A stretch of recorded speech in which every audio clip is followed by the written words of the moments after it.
Pastor Michelson, a gente vai terminar aqui. No finalzinho, a gente tinha deixado aqui um espaço para a gente falar de grupos, né? Grupos que têm surgido dentro do Adventismo, enfim, nós conhecemos como grupos independentes ou grupos dissidentes, né?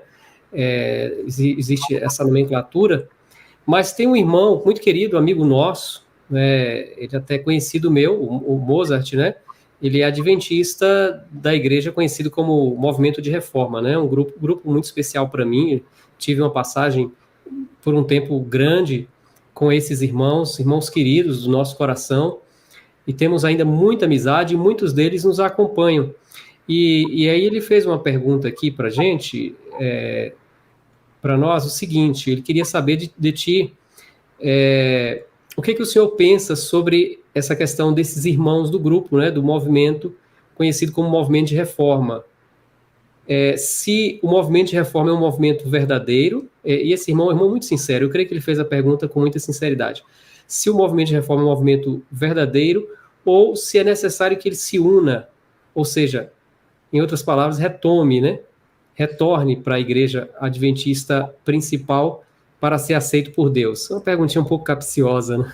Um pouco delicada, né? Sim. Não capciosa, mas delicada. Vamos lá. Só um detalhe, Marcos, que me ocorreu também aqui, né?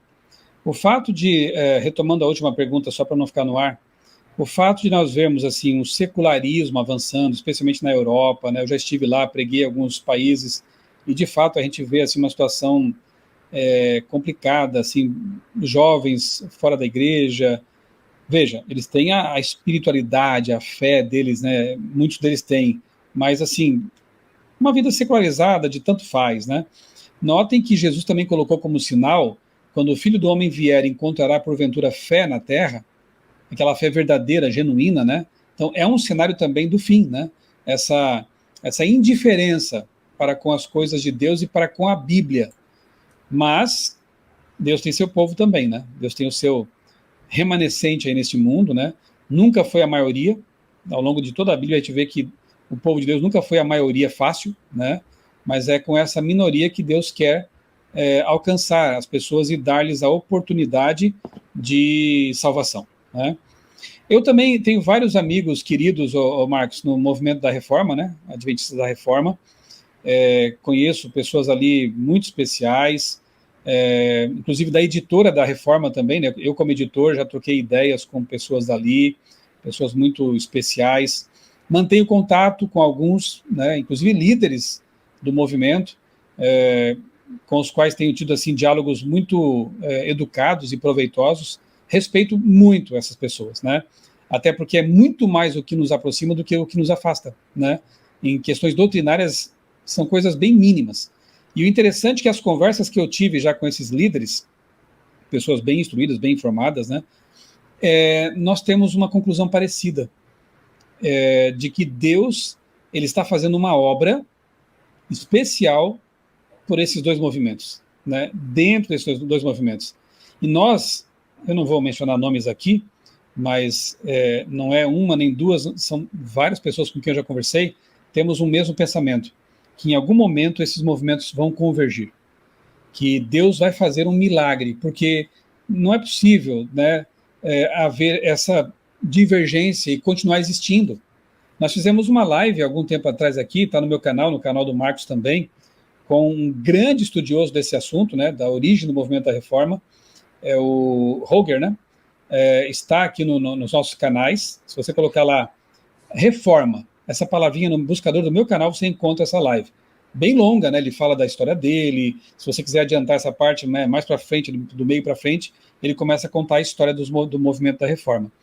Então é importante saber disso, né? Eu convido os irmãos da Reforma que estão nos assistindo a estudar, né, esse assunto com oração, com humildade, né, pedindo a Deus que, eu tenho certeza que, como é que essa pessoa disse ali, né? Será que é aceito por Deus? Não tenho dúvida, né? Deus, para aceitar alguém, ele não está olhando aí a filiação religiosa, né? Ele me aceitou quando eu era católico, e ele me mostrou um caminho, né, ligado à sua palavra, e enfim, ele olha cada ser humano como ser humano, e ele quer oferecer um caminho melhor para cada um de nós, né?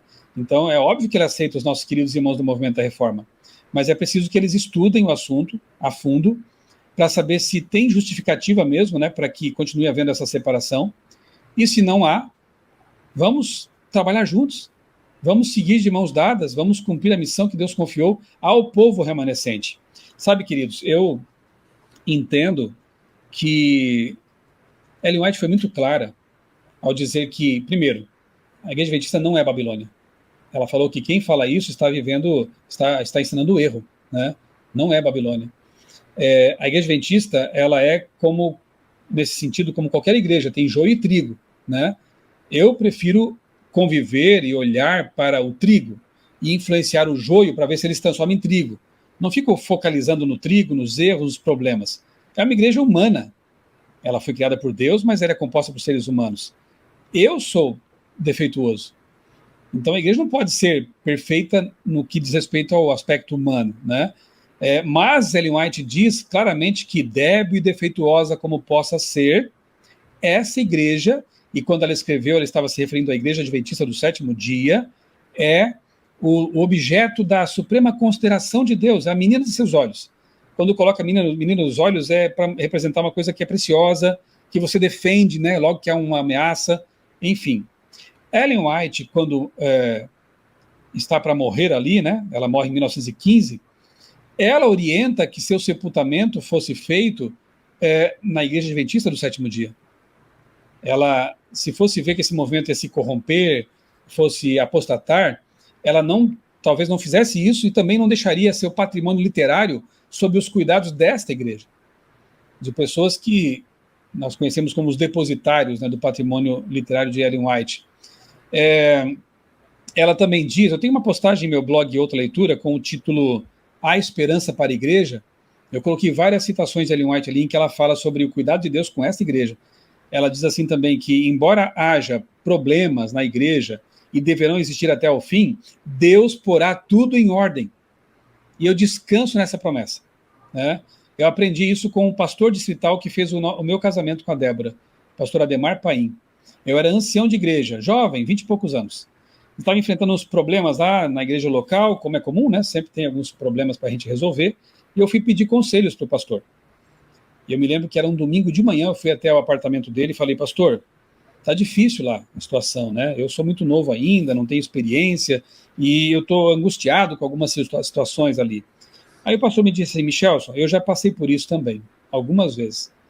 Eu perdia noites preocupado com os problemas da igreja, das igrejas que eu cuidava. Até que um dia Deus falou assim para mim, filho, a igreja é sua ou é minha? A resposta era óbvia, né? Sim, senhor, a igreja é tua, né? Então, faça a sua parte, faça o seu melhor e deixa o resto comigo. A igreja é minha. E isso eu aprendi para sempre, Marcos. A igreja tem problemas? Tem problemas. Tem grupos, né, que estão aí atacando a igreja, só apontando erros. Sempre houve isso, desde o tempo de Israel, passando pelo tempo do cristianismo primitivo até hoje. Sempre haverá os críticos, né? Haverá o joio até o fim, como eu disse, né? Mas a igreja é de Deus. Ela não me pertence. Eu faço a minha parte, confio em Deus e sei que Ele vai fazer a dele. E a dele é transformar uma igreja militante numa igreja triunfante. E eu quero estar dentro desse barco. Eu quero avançar nesse barco. Não há previsão profética para um outro movimento, meus queridos. Eu falo isso com todo o meu respeito, com todo o amor que eu tenho para com esses irmãos e aqueles que me conhecem e com os quais já conversei sabem que eu nutro um grande carinho por eles. Não há previsão profética para outros movimentos. É a sétima igreja, é a última igreja da profecia, e é com essa igreja que Deus vai terminar o seu trabalho no mundo, né? A sua obra especial de evangelização. Então, meu apelo para os queridos irmãos da Reforma é: orem a Deus, estudem a fundo aquilo que vocês bem conhecem, né, que vocês valorizam bastante, que é o Espírito e Profecia, os livros de Ellen White, a Bíblia, e Deus mostrando para vocês o caminho que Ele vai mostrar. Tenham coragem, deem esse passo. Não há motivos mais para permanecermos separados. Nós temos uma obra comum e uma crença 99% comum, né? Então, fica aqui esse meu apelo, né, para os meus queridos irmãos da Reforma. Assistam aquela live e que Deus abençoe vocês, né, que Deus mostre o que vocês têm que fazer nesse momento crucial da história da humanidade. Amém, louvado seja Deus. Nós temos essa mesma oração, pastor. Eu tenho também esse desejo, esse sentimento no meu coração, de que Deus vai atuar de forma sobrenatural, né? Assim como o inimigo está convergindo as suas forças, Deus também, ele vai unir o seu povo de todas as partes. A gente sabe, inclusive o grande conflito diz que a maior parte do remanescente, ele não está dentro da igreja remanescente hoje, mas está fora, e no momento certo, na hora certa, no cronograma divino, nós seremos um só povo, e a nossa oração é para que nós estejamos nesse grupo, né, no final, esse grupo homogêneo ali, que vai estar, nesse momento agora, preparado para concluir a obra. Pastor Michelson, muito obrigado. Pode falar, pastor. Jesus disse, né, as minhas ovelhas ouvem a minha voz, né, e me convém trazer essas ovelhas para o aprisco, e haverá um só rebanho e um só pastor. Deus não vai deixar nenhuma ovelhinha dele desgarrada por aí. Ele vai arrebanhar todas elas. Eu creio de todo o coração nisso. Amém. Louvado seja Deus.